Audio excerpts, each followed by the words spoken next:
오늘 우리는 2024년이라는 새해를 맞이하고 또 첫째 주일을 하나님께 모여 예배를 드리게 되었습니다. 이 2024년도에는 우리 모두에게 놀라운 희망이 있는 해요. 행복함이 넘치는 해가 될 줄로 믿습니다. 저와 하나님께 가정의 우리의 삶에 행복이 가득하게 해달라고 기도하는 마음으로 이 시간 예배에 참여하시게 되기를 바랍니다. 예수를 믿는 저와 여러분에게는 우리 하나님께서 바라는 대로 이 한 해 동안 참된 행복과 사랑이 넘치는 한 해가 되기를 예수님의 이름으로 축복합니다. 우리의 현실의 삶에는 새해 벽두부터 온 세상에 어지러운 소식들이 가득 차 있습니다. 국내적으로도 여러 가지 문제들이 있습니다. 큰 회사들이 부도가 난다라는 이런 소식과 봉급은 별로 오르지 않는데 물가는 너무 빨리 오르고 있고, 빚을 내어서 집을 샀는데 이자가 높으니까 다 갚기가 참 너무 어렵다라는 가난한 사람들의 소리가 온 세상에 넘치게 되고 있습니다. 가난한 사람은 더 가난해지고 부자는 더 부자가 되어지는 이런 또 양극화 현상이 심화되고 있는 것이 우리의 현실의 모습이라 할 수 있습니다. 또 눈을 조금 바깥으로 돌리면 전쟁 소문이 점점 많아지고 있고, 2차 세계대전도 어느 한 곳에서 전쟁이 터지더만 전 세계에 전쟁이 벌어졌다라는 것을 생각할 때 심히 걱정이 아니 될 수가 없는 때입니다. 또 안타깝지만 옆 나라에서는 지진이 나고 항공기 사고가 나고, 중국과 미국 강대국은 서로 대립을 하고 있고, 이런 현상의 모습 속에서 과연 이 한 해를 우리가 어떻게 살아가야 하는가를 생각해 보게 됩니다. 저는 설교를 준비하기 전에 이 세상은 지금 어디로 가고 있을까를 곰곰이 한번 생각해 보았습니다. 어느 영화의 한 장면처럼 번개가 번쩍이고 구름이 가득 차 있고 폭풍이 몰려오는 저 지평선 너머에, 수평선이 더 많겠죠. 수평선 너머에 깜깜한 그런 어둠 속으로 온 세계가 조금 서서히 빨려 들어가고 있지 않은가, 이런 생각을 해보게 되었습니다. 온 세상이 왜 이렇게 어둠 속으로 점점 들어가고 있는가를 생각해 볼 때 그 이유는 분명하게 하나였습니다. 그 답을 한마디로 말한다면 이 인간들이 너무 좀 지나치게 너무 많이 개발하고 너무 많은 것을 가지려 하고 너무 높이 올라가려고 하다 보니 하나님께서 창조해 놓으신 자연의 질서를 벗어나기 때문이다라고 할 수 있습니다. 하나님께서는 세상을 창조하실 때 우리를 그 창조물 안에서 그 창조물을 잘 관리하고 보존하고 생육하고 번성하라, 그렇게 말씀하셨습니다.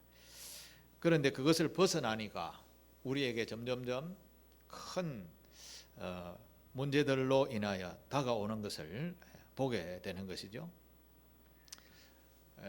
이웃나라 일본에서 자연재해가 얼마나 무서운가를 우리가 직접 보고 있습니다.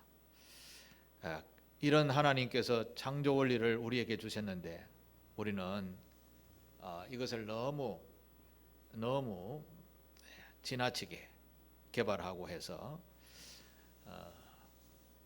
우리가 오히려 그 해를 입지 않고 있는가, 이런 생각을 하게 됩니다. 성경에 좋은 예가 하나 있습니다. 아담과 하와의 아들이 가인과 아벨이라는 아들이 둘이 있었습니다. 가인과 아벨이 세상에서 살아갈 때에 아벨은 그가 정결한 마음으로 하나님께 예배하는 자세를 취해서 하나님께 예배를 드렸더니 하나님께서 그의 예배를 연락하여 주셨습니다. 그러나 가인의 예배는 받지 않으셨습니다. 그래서 가인이 욕심, 탐욕, 정욕 이런 시기 질투가 나서 아벨을 그만 살인하게 됩니다. 동생을 죽이게 됩니다. 자세한 이야기는 창세기에 나오는 이야기니까 여러분 다 아시겠지만 원인적으로는 죄가 들어왔기 때문에 그렇습니다. 시기와 질투가 강하기 때문이었습니다. 그래서 가인은 자기가 살던 행복한 지경을 그 지경에서 떠나게 됩니다. 쫓겨나게 되는 겁니다. 그래서 일평생 동안 고난의 길을 걸으면서 살게 된 인물입니다. 이 세상은 바로 이와 같은 이런 질서를 넘어서서 죄가 들어옴으로 말미암아 점점 멸망의 길로 가고 있다라는 것을 우리가 느낄 수 있는 것입니다. 점점 전쟁은 많아지고 있고 점점 욕심은 많아지고 있고 점점 자연재해는 커져가고 있는 현상. 자, 이럴 때 우리가 생각해야 할 것이 무엇입니까? 이럴 때 생각할 것은 치유와 회복의 길을 찾아야 되는 것이죠.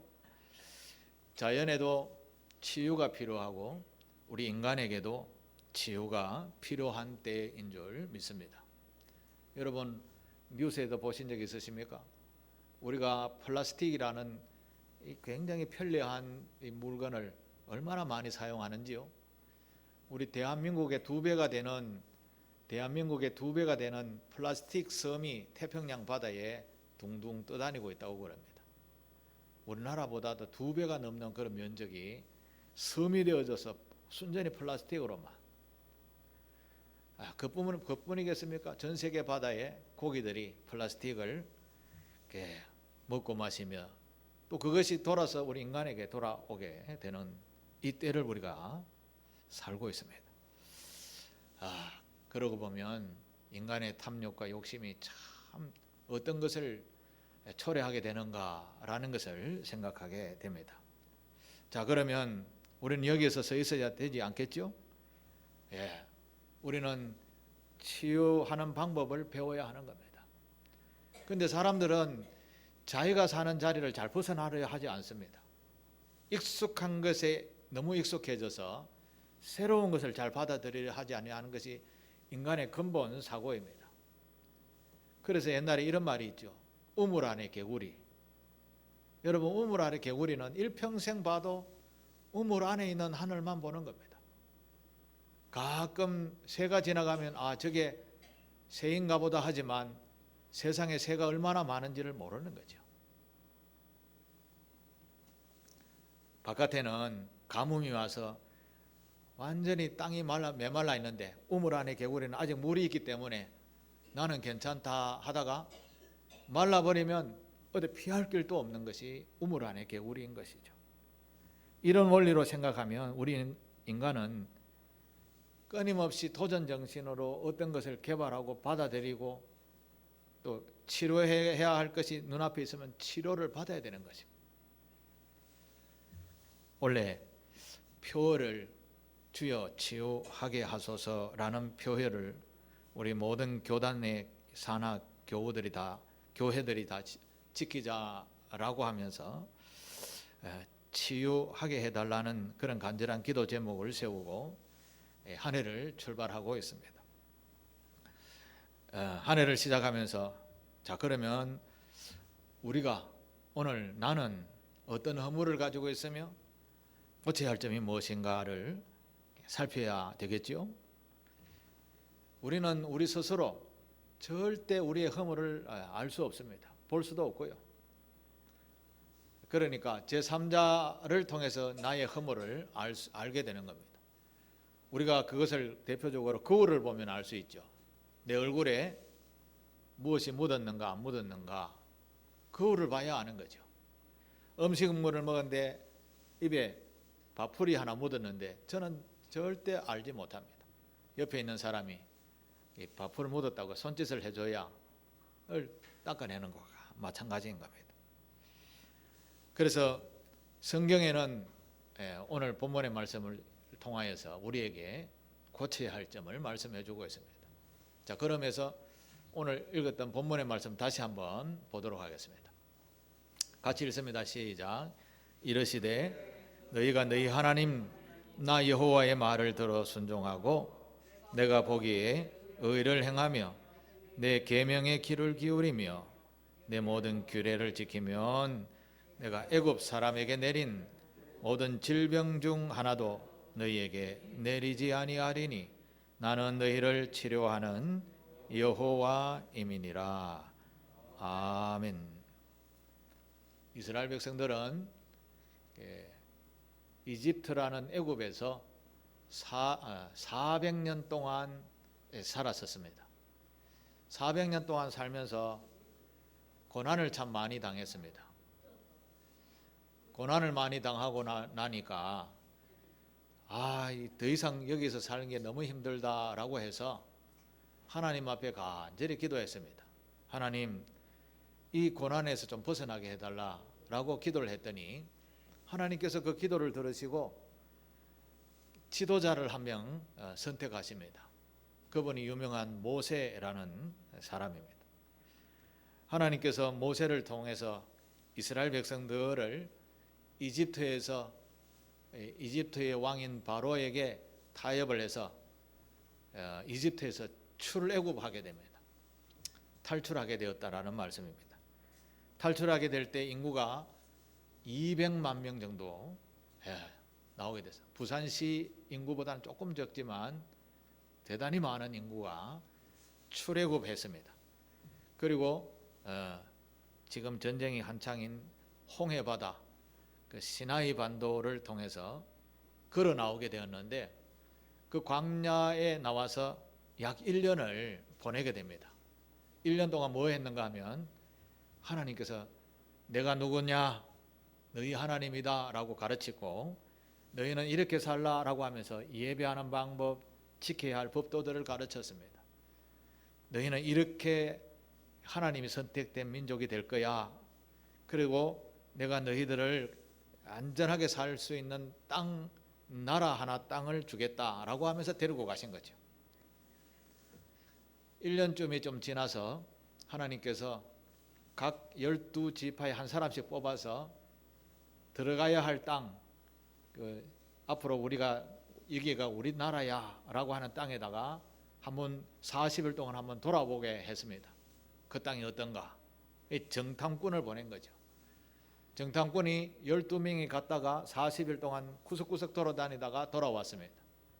그런데 문제가 생겼습니다. 그 안에 사는 사람들이 많았습니다. 사람들이 많은데 어찌 우리가 여기 들어가지? 이런 생각을 했겠죠. 그런데 그 사는 사람들이 키가 보통 한 2m 넘는 사람들, 거인족들이 살고 있었습니다.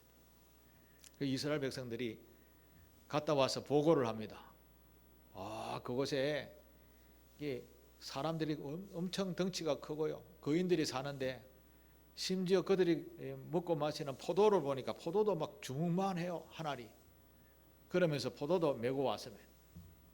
사람들이 보기에 긍정적인 시각보다 아이고 죽었구나 라는 생각을, 부정적인 생각을 많이 하게 되었습니다.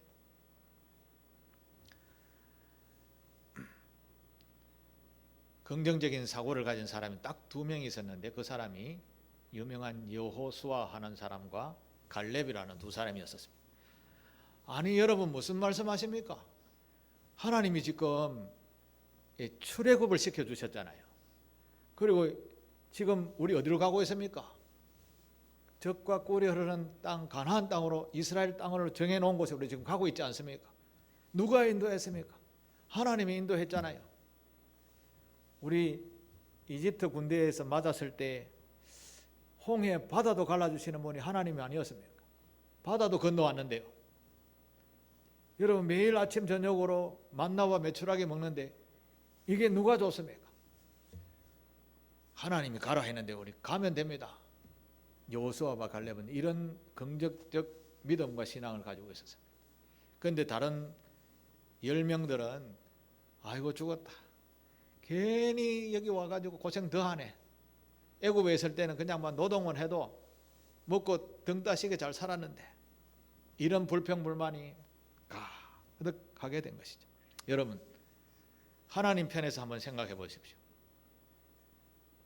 하나님은 안 돌아봐도 괜찮으셨어요. 그런데 백성들이 간절히 기도하니까 하나님께서 직접 나서서 모세를 세우고 이렇게 해라 저렇게 해라, 이쪽으로 가라 저쪽으로 가라, 너희는 이렇게 살고 예배도 이렇게 하고 내 먹을 것 줄게 고기도 줄게 라고 하면 다 주시고, 위험을 만났을 때 홍해 바다도 갈라지게 하시고, 물이 독이 풀려서 먹지 못하는 쓴물도 달게 만들어 주시는, 사막과 같은 곳에서 샘물이 펄펄 솟아나는 그런 체험도 했습니다. 하나님이 이 정도 이스라엘 백성들에게 채워주셨는데 백성들은 눈앞에 들어가는 거인들 보고 불평불만이 가득했던 것이죠. 이걸 한자로 말하면 적반하장이라는 것이죠. 그런데 중요한 것이 있습니다. 하나님이 우리에게 이런 놀라운 은혜를 베풀어 주셨는데 우리 또한 그에 대한 감사와 믿음을 가지고 신뢰감을 가지고 살아야 했었습니다. 그런데 그 은혜는 깡그리 잊어버리고 자기의 소견에 오른 대로 제멋대로 산다라는 것이죠. 이게 바로 오늘 우리 시대의 모습과 동일한 모습인 것입니다.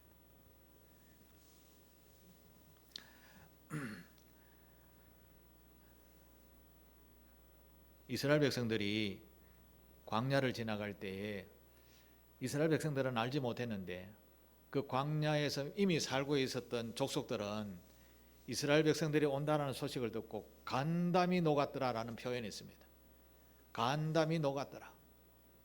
아이고 이제 우리 다 죽었구나, 이런 생각이 들었다라는 거죠. 이스라엘 백성들은 전혀 그런 거 몰랐는 거죠. 정말 우물 안에 개구리처럼 하나님이 인도하신 대로 따라왔는 거죠. 그런데 오늘 본문의 말씀 보면 이렇게 내가 앞뒤 좌우 생각할 거 없이 순종만 해라라고 했습니다. 그냥 따라오게만 해라고 했는데 그렇게 하지 않은 거죠. 불평불만이 가득한 것이죠. 하나님께서 불평불만이 많은 백성들에게 어떤 말씀을 하실까요? 하나님이 굉장히 화가 나셨습니다. 민수기서 14장 28절을 한번 볼까요? 민수기서 14장 28절에 보면 이런 말씀이 있습니다. 여호와의 말씀에 내 삶을 두고 맹세하노라. 너희 말이 내 귀에 들린 대로 내가 너희에게 행하리니. 여러분, 이 말씀을 유념하여 가슴에 잘 새겨 놓으시게 되기를 바랍니다. 여러분이 하나님 앞에 나와서 하나님 도와주세요라고 기도를 했죠. 그러면 하나님은 그 기도를 반드시 기억하고 계십니다. 그리고 어느 때인가 나도 모르게 그것을 이루어 주십니다. 하나님은 이런 한번 듣고 약속하신 것은 반드시 이루어 주시는 분이신데, 그런데 우리는 그 약속을 잊어버린다는 것이죠. 그래 놓고 불평불만을 하는 거죠. 이스라엘 백성들이 그랬습니다. 그래서 하나님께서 이렇게 화를 냈습니다. 내 삶을 두고 맹세하노라. 하나님은 한번 말씀하신 건 약속을 어긴 점이 없다라는 거죠. 너희 말이 내 귀에 들린 대로 내가 행하겠다라고 말씀하십니다. 불평불만한 대로 행하여 주겠다라는 말씀이죠. 그래서 민수기에서 14장 32절 33절에 보면 하나님께서 이런 말씀을 합니다. 엄청 화가 나셨어요. 너희 시체는 이 광야에서 엎드러질 것이요, 너희가 자녀들은 너희 반역한 죄를 지고 너희의 시체가 광야에서 소멸되기까지 40년을 광야에서 방황하는 자가 될 것이다. 이는 심판의 말씀이었습니다. 심판의 말씀이었습니다.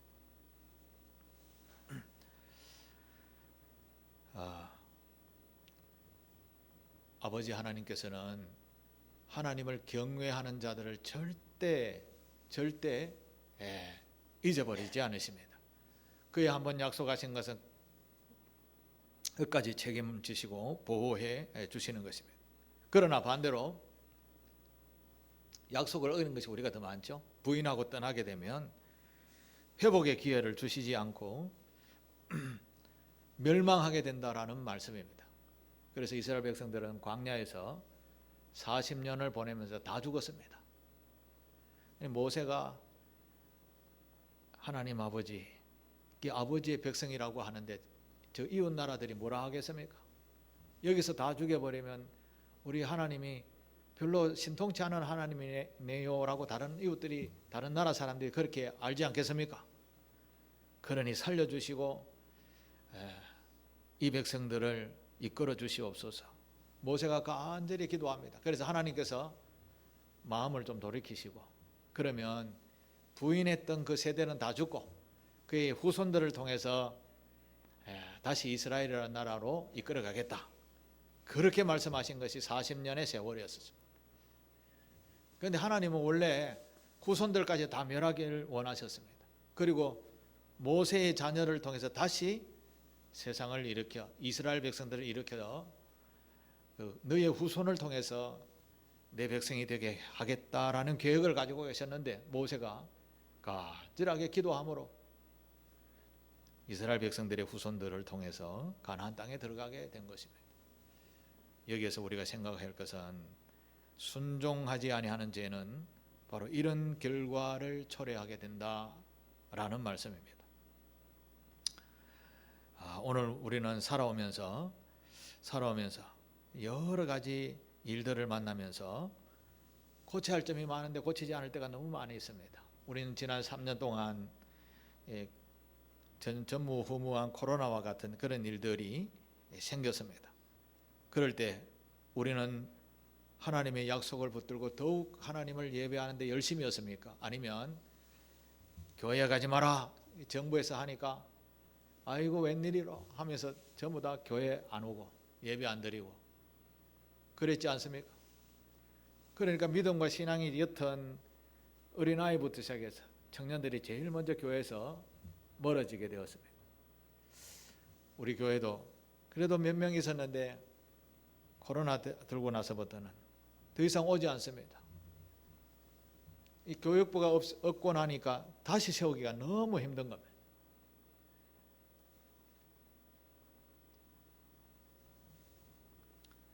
우리는 우리에게 하나님께서 얼마나 사랑과 은혜가 베풀어 주시고 꿈과 비전을 가지고 있는가를 우리는 별로 생각하지 않습니다. 그런다 하나님은 우리를 보시고 하나님의 자존감으로 삼고 계십니다.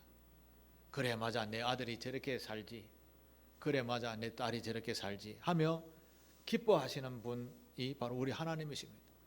그런데 나를 보고 하나님이 기뻐하시는 그런 모습이 있습니까?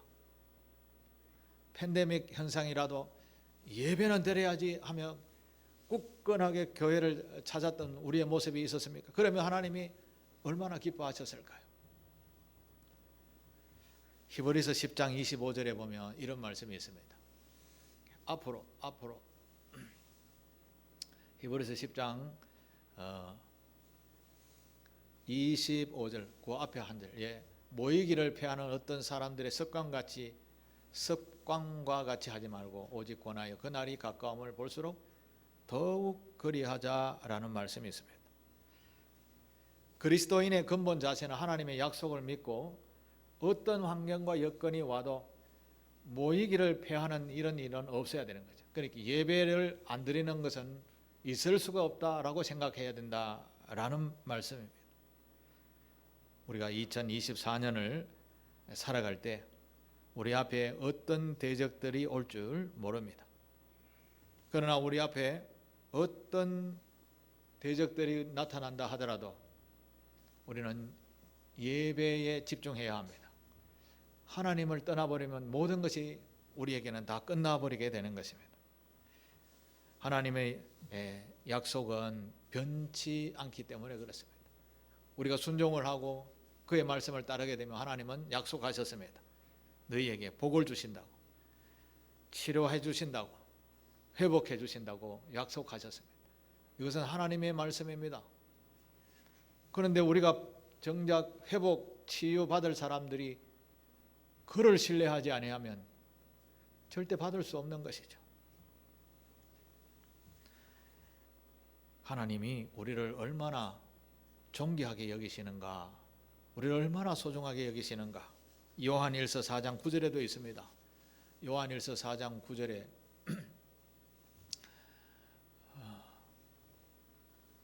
하나님의 사랑이 우리에게 이렇게 나타난 바 되었으니, 어떻게 나타났냐 하면 하나님이 자기의 독생자를 세상에 보내셨다라는 것이죠. 그로 말미암아 우리가 영원히 사는 존재가 되었다라는 말씀입니다. 누구 때문에 독생자를 보냈다고요? 우리 때문에, 우리를 살리려고. 예배하는 저와 여러분을 보고 하나님께서 얼마나 기뻐하시는가, 자존감을 가지시는가, 그런 분이 하나님이시라는 것이죠. 우리를 위하여 자기의 아들까지 내어주시면서까지 우리를 살리려고 그런 귀한 희생의 사랑을 베푸신 분이 우리 하나님이시라는 것입니다. 그런데 우리는 조그마한 대적이 오면 엄해 기죽어 하며 고개를 숙이는 거죠. 오늘 이 시대에 믿음의 의인들이라는 분들이 과연 얼마나 있을까 생각해 봅니다. 손양원 목사님 기억나십니까? 주기철 목사님 혹시 기억나십니까?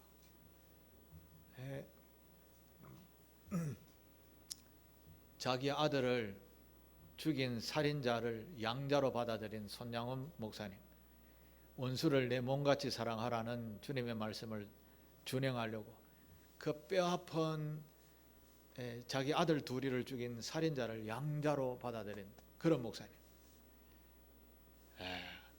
어마어마한 도전 앞에 하나님의 말씀을 순종했던 인물이었습니다.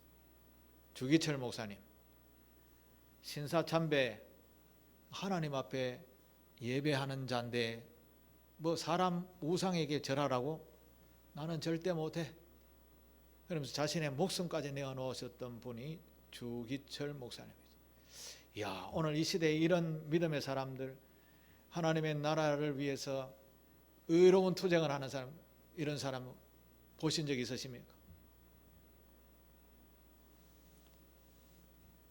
이것이 근본 우리의 모습이어야 하는데 우리는 점점 하나님의 말씀을 떠나고 하나님의 말씀을 순종하는 데 대해서는 별로 값어치 없게 생각을 합니다. 좋으면 좋고 나쁘면 떠나버리는. 그런데 하나님은 우리를 향해서 무엇을 쏟아부어 주셨는가 하면 자신의 아들까지 내어주시는 사랑을 쏟아부어 셨다라는 거죠. 그런데 오늘 이 시대는 적반하장격으로 코로나 좋아요 하면서 세상을 향해 나아가 버립니다. 오늘 우리가 고쳐야 할 점이 바로 이런 것이지요. 여호와께로 다시 돌아오셔야 됩니다. 여호와의 말씀으로 다시 돌아와야 되고, 여호와께서 하신 말씀을 우리의 가슴에 가장 큰 무거운 짐이라 할까요? 도전이라 할까요? 사명이라 할까요? 그렇게 생각하고 주님의 약속을 따라 살아가야 하는 겁니다. 그렇게 살아갈 때 하나님이 뭐라고 하시는가 하면 치료하는, 순종하는 자에게 복을 주시는 그런 하나님이라 오늘 본문에서 약속하고 있습니다. 이스라엘 백성들이 광야에서 불평불만했습니다. 그랬더니 멸망했습니다. 그 후손들의 생명은 모세의 기도를 통해서 다시 이어지게 되었습니다. 오늘 이 시대도 마찬가지입니다. 우리가 정신을 차리고 주님의 뜻을 헤아리지 아니하면 광야에서 멸망했던 이스라엘 백성과 똑같은 존재가 되는 것입니다. 또한 기도하지 않은 우리 후손들은 영원히 하나님의 복에서 떠나버리게 되는 것입니다. 우리 믿음의 선배들이 얼마나 열심히 기도했는지 모르죠? 정말 열심히 기도하고 예배하고 해서 하나님이 복을 주신 나라가 바로 우리나라인 것이죠. 세상에 우리 많은 나라들과 이렇게 비교해서 가진 것이 없는 나라가 우리나라입니다. 다른 나라에 비해서 면적이 또 적은 것도 우리나라입니다. 그런데 이 세계에서 우뚝 서는 선진국 반열에 들어섰다. 이거 그냥 된 것 같아요? 하나님께서 인도, 보호, 복을 주시지 않으면 이런 일이 있을 수 없는 것이죠. 제가 어릴 때는 모두가 교회에 모여서 찬송하고 경배하고 예배하고 기도하고 산을 찾아다니면서 기도하고 이런 일들이 많았습니다. 그동안에는 그때는 참 힘들었던 것 같은데 돌아와 보니 엄청 복을 받은 것이죠. 그런데 이 복을 우리가 이어가야 되지 않겠습니까? 그런데 지금 세상은 치유가 필요한 세상으로 가고 있습니다. 먹구름 속으로 밀려가는 거대한 배와 같이 밀려 들어가고 있는 그런 현상이 2024년도 1월을 맞이하는 우리의 모습 앞에 있다라는 사실입니다. 이 치유의 방법을 오늘 말씀은 우리에게 가르쳐줍니다. 여호와께 돌아오라고 말씀하십니다. 여호와의 말씀에 순종하라고 말씀하십니다. 우리 다시 한번 오늘 본문의 말씀을 읽어볼까요? 출애굽기 15장 26절 다시 읽습니다. 시작. 이르시되 너희가 너희 하나님 나 여호와의 말을 들어 순종하고 내가 보기에 의를 행하며 내 계명의 귀를 기울이며 내 모든 규례를 지키면 내가 애굽 사람에게 내린 모든 질병 중 하나도 너희에게 내리지 아니하리니 나는 너희를 치료하는 여호와임이니라. 말씀을 조금 해석하고 나니까 읽으니까 무슨 말인지 이해가 싹 들어오죠. 하나님께서 우리를 똑 바라보고 계시는데 너희가 내가 가르친 의를 행하면 옳은 일을 행하면 또 내가 간음하지 마라, 도둑질하지 마라, 비방하지 마라 하는 그런 계명들을 지키면 하나님의 말씀을 잘 순종하면 애굽 사람에게 내린 재앙이 뭐냐 하면 10가지 재앙인데 엄청난 재앙을 쏟아부었습니다. 나중에는 장자까지 다 죽이는 그런 재앙을 쏟아부었는데 이런 재앙 하나도 너희에게는 안 내린다. 복이 있는 심지어 병이 있다 하더라도 치료해주는 여호와다라고 말씀하십니다. 사랑하는 교회 여러분, 새해를 시작하는 첫 예배 시간입니다. 이 한 해 동안 우리가 무슨 일을 만날지 모르죠? 무슨 일을 만날지 모릅니다. 그러면 무슨 일을 만날지 모르는데 우리가 무언가 커다란 능력이 있으면 나는 괜찮아 이렇게 나가지만 우리 모두는 저와 여러분은 아무것도 붙잡을 것이 없습니다.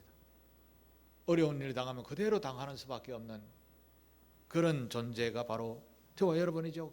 그런데 하나님께서는 내가 너희의 보호자가 되어 주시겠다라고 하셨습니다. 치료하는 여호와라고 해주셨습니다. 그럼 이 한 해 분명하게 하나님을 붙잡고 살아야 되지 않겠습니까? 모세처럼 기도하며 살아야 되지 않을까요?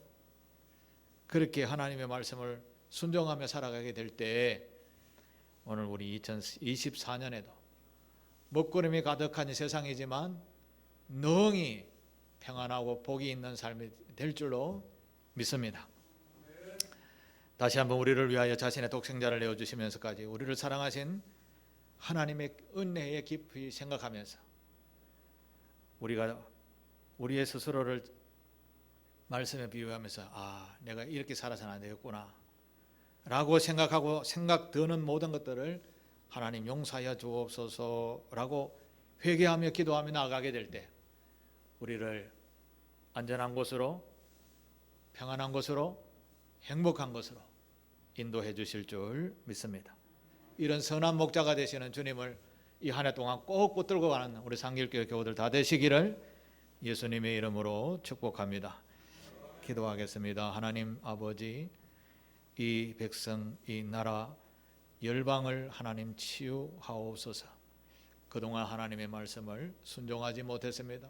생각지도 못했습니다. 그럼에도 불구하고 우리에게 연일 또한 회복의 길을 열어주실 말씀을 주셨습니다. 다시 주께로 돌아서고 말씀에 순종하며 길을 기울이며 그의 규례를 잘 지켜 행하여서 하나님의 보호를 받는 우리 상길교회 교우들의 또 가족들 자녀들 다 되게 하옵소서. 예수님의 이름으로 기도하옵나이다. 아멘.